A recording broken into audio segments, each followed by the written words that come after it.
No tiene una fácil lectura estilística por la presencia de zonas degradadas y no muy definidas, como es el caso del manto de la Virgen, que estuvo repintado de azul, y de otras cosas, como antes dijimos. De igual modo, se cree que por ser este un trabajo que precisaba de tal rapidez y de ser muchos los personajes, el maestro Angélico tuvo que rodearse de abundantes colaboradores para poder trabajar a la vez en cada uno de los personajes, pero siempre bajo la idea global de Fray Angélico. ¿Quién era este Cosme de Medici? Pues Cosme de Medici había nacido el 27 de septiembre de 1398 en Florencia y fallecería el 1 de agosto de 1464 en Careggi, Italia. Cosme de Medici el Viejo, Cosme el Vecchio, al fallecer su padre, que era Giovanni de Bizzi de Medici, Juan de Medici, en 1429 tenía 40 años. Por eso ya entró a gobernar mayor, por eso le llamaban el Viejo. Y desde hacía 9 años su padre le había cedido su parte en el negocio. Es considerado el primero de la dinastía de los grandes hombres de negocios florentinos.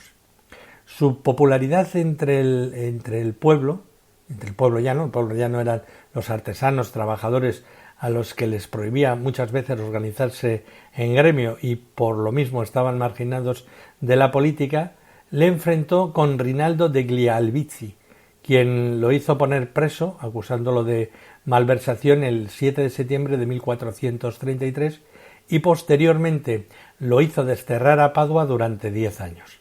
Luego se estableció en Venecia. Ya veis qué relación tenían, Venecia, Florencia, los estamos saltando constantemente.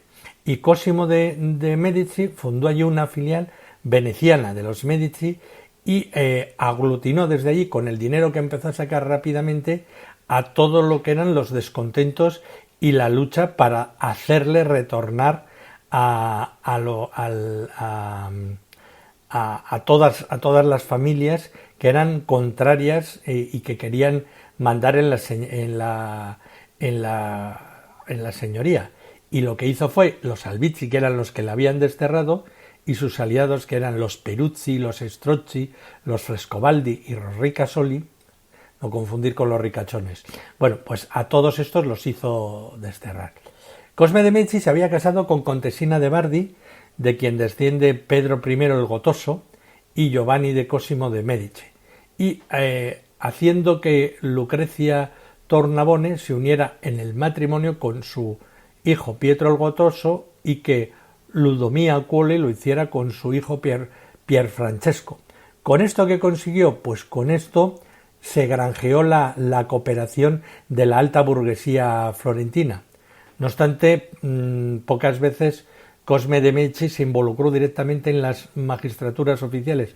Prefería ocultarse tras los parientes y amigos y mandar desde la sombra que estar liderando todo lo que era la lucha, el poder político, que ya había visto que lo único que le podía llevar era a la cárcel y a las revueltas.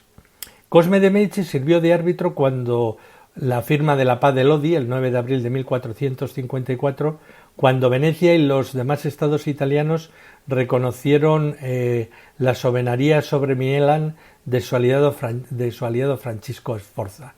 Y Cosme de Medici era un hombre de gran cultura, preocupado de engrandecer su casa, de enriquecer sus colecciones y su biblioteca, así como por la salvación de su alma, de alguna manera. Y su nombre está unido a la Academia Platónica, que dirigía el gran intelectual Marsilio Ficino, y viajó mucho, haciéndolo en el séquito del Papa Juan XXIII, del cual su padre era el banquero. Asistió al concilio de Constanza, donde debido a la traición del emperador Segismundo, Juan Hus y Jerónimo de Praga fueron quemados y aun el mismo Papa fue encarcelado. Años después, Cosme pidió a Donatello la ejecución del mausoleo del infortunado Papa muerto en el año 1418, que es, aunque también se rumoreaba también que claro, le encargó el mausoleo, porque gran parte de su fortuna es la fortuna de Juan XXIII, que es un antipapa y que está enterrado en el baptisterio de Milán, que es una tumba preciosa. La última vez que estuve la estaban restaurando, estaba tapada con un andamio y con un toldo y no la pude ver. Cosme de Medici se rodeó de famosos contemporáneos, de pintores, de escultores, de arquitectos, de poetas, de sabios, bueno, de todo lo que tenía que ver con la ciencia y con la filosofía. Y cumplidos los 70 años, Cosme se separó del poder y de sus implicaciones, dedicándose a potenciar las actividades culturales, que en el fondo era lo que le gustaba. Y mientras, como os decía, se estaba celebrando antes el Concilio de Florencia, que es el único que se ha celebrado con la intención de ser un concilio de reunificación. Fue iniciado en Ferrara el 8 de enero de 1438 y se trasladó a Florencia en 1439 y a Roma en 1444. La sesión inaugural llevó a una discusión sobre el purgatorio, que era una de las cosas que luego dentro de pocos capítulos vais a reíros, vais a sonreíros, no porque cada uno puede creer en el purgatorio y en lo que quiera, sino porque en Nápoles hay una iglesia de la que ya he hecho el podcast y ahora estoy alternando unos con otros sobre el tema del purgatorio, que es el purgatorio de Santa María del Arco del Purgatorio, una chiesa muy interesante que rodea todo este mundo de la muerte y de los enterramientos y de las calaveras y de los esqueletos que les encantan a los napolitanos, digo bien, porque ando con tanto lío, Nápoles, Florencia, Venecia, que muchas veces me voy de un sitio a otro. Bueno, pues los griegos acabaron prácticamente por la presión económica y por la presión teológica a aceptar la unificación, con sus variantes y con el respeto de sus instituciones.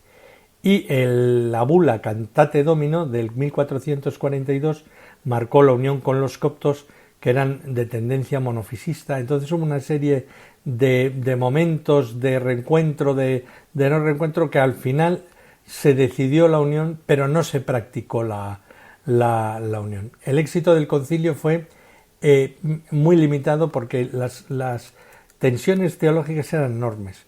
Y en Oriente su nombre provocaba todavía muchas reacciones negativas, pero en Occidente condujo a un renovado interés por todo lo que era la teología, la espiritualidad oriental, de los padres orientales, de los santos del Oriente, y entonces se produjo un interesante acercamiento en pleno inicio, en los albores del Renacimiento, de todo lo que eran los personajes de la Iglesia oriental, que se fusionaron en gran parte con los de la Iglesia occidental. Por eso hay tanto santo de Oriente que en esta época entra de lleno como titulares de muchas iglesias, sobre todo venecianas, algunas florentinas, y de lo que era la costa o la zona oriental de la península italiana. La celda número 40 es la crucifixión de las Santas Mujeres, Santo Domingo y el Centurión. Es el primero de los 4 frescos con el tema de la crucifixión pintado en esta parte del corredor, y en cuyo desarrollo se sitúan las escenas más dramáticas del momento final de Jesús. Siguiendo los evangelios de Lucas y de Juan, desembocan en una postración de Santo Domingo en el suelo del Calvario, uniéndose en oración a tan alto dolor. El fresco, como los siguientes, de mayores dimensiones, y las composiciones horizontales provocan una sensación surrealista al emanar del blanco fondo con el que se funde en una especie de penumbra que da un sol en eclipse pintado de negro, que tiene indudablemente un valor simbólico ante la gran pérdida del Hijo de Dios. El acento está puesto sobre todo en el dolor de María, sujetada por María de Magdalena y María de Cleofás, y dicho abatimiento parece provocar la admiración, la adoración y la intensa piedad de 2 centuriones arrodillados a la derecha que miran a la cruz. El énfasis emotivo de la escena se incrementa con la figura postrada, como os digo, tumbada de Santo Domingo, con un gesto correspondiente al segundo modo de orar de este tratado, que reflejaban los modos de orar de los dominicos, y es la postración que nos presentaría el deseo del penitente por las propias culpas. Es uno de los cuadros más difíciles de valorar por su deterioro y por las pérdidas de color. Lo que es claro es que es el desarrollo escénico horizontal, alargado y sintético, que nos acerca a la poética creativa del maestro angélico, aunque probablemente parte de la ejecución fue delegada en Benozzo Gozzoli, del cual ya vimos en un podcast anterior el gran influjo y la gran creación que tuvo en estas celdas. La celda número 21 es la crucifixión con María Magdalena, Santo Domingo y en el momento de aproximar la estopa a Cristo. El fresco representa el momento de la crucifixión y cuando Jesús pide agua. Y María y la Magdalena están genuflexas de rodillas y son representadas en una en oración y otra en dolor. No es de las trazadas ni pintadas y probablemente es atribuida a un colaborador, tal vez Benozzo Gozzoli.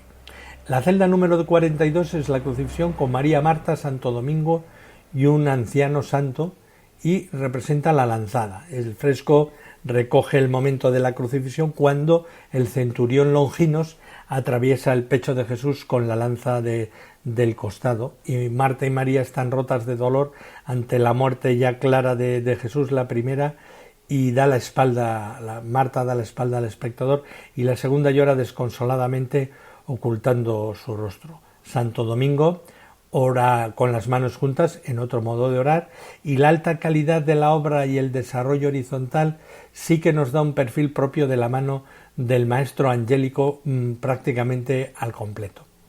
La celda número 43 es la crucifixión con María Magdalena, San Juan y Santo Domingo, y la atención del pintor aquí se concentra sobre el dolor de María, que casi vence.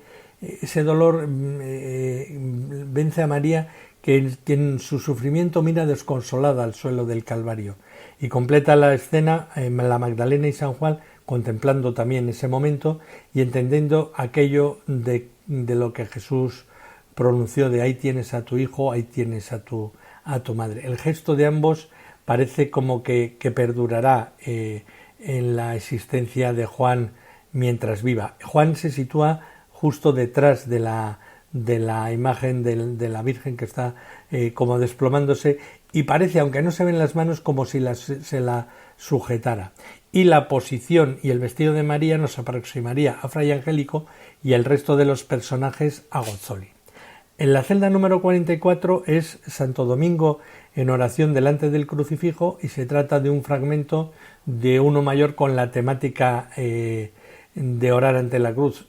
Solo queda la figura del santo orando con las manos juntas y alzadas.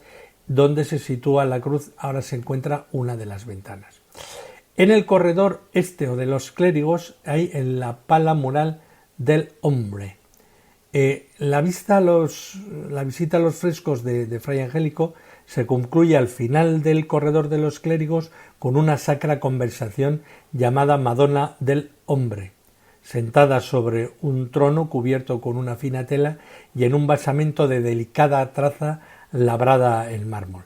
Se trata de un fresco de todo particular por la técnica y estilo, probablemente el último que fue pintado por Fray Angélico. La composición presenta un esquema del todo similar al usado en la pala del altar, a témpera sobre madera, y curiosamente el pintor, pese a nuestro desconocimiento, ha pintado a témpera este espacio, pero sobrepintando a un fresco ya existente y que mantiene la uniformidad y semejanza con los resultados cromáticos de las citadas palas, de los citados altares, de los citados cuadros, pero tal vez con un resultado más intenso y a la vez más transparente. La Virgen tiene sentado en sus rodillas al niño, que bendice desde una magistral serenidad, y a ambos lados se despliegan dos filas de santos en un diálogo estéticamente poético.